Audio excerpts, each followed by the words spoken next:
வீட்டு பூஜை அறையில் கடவுளின் திருவுருவ படங்களை வைத்து வழிபடும் முறைதான் பெரும்பாலும் வழக்கத்தில் இருக்குது.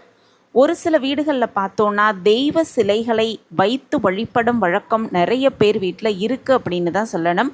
அந்த வகையில் தெய்வத்தின் திருவுருவ சிலையை வீட்டில் வைத்து வழிபடலாமா வேண்டாமா அப்படிங்கிறத பற்றி தான் இந்த பதிவில் நம்ம தெரிஞ்சுக்கலாம். வணக்கம். நம்ம இறையொளி திருவருள் சார்பாக உங்கள் எல்லாருக்குமே அன்பான வணக்கங்க.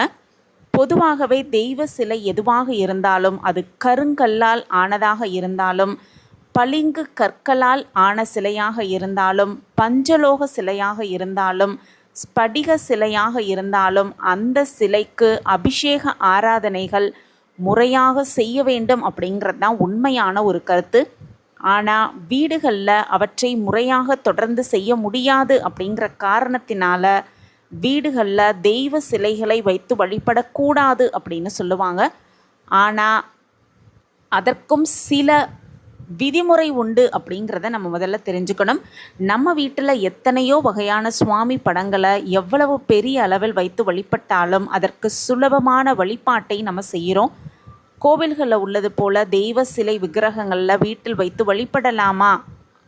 வேதம் அதற்கு சாஸ்திரம் நமக்கு என்ன சொல்லுது அப்படிங்கிறதையும் நம்ம முதல்ல தெரிஞ்சுக்கணும்.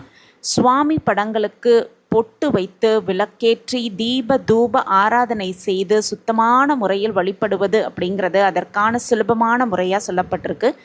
ஆனால் சில பேர் வீட்டில் பார்த்தோன்னா சுவாமி சிலைகளை வைத்து வழிபடுவதை வழக்கமாக வைத்திருப்பாங்க.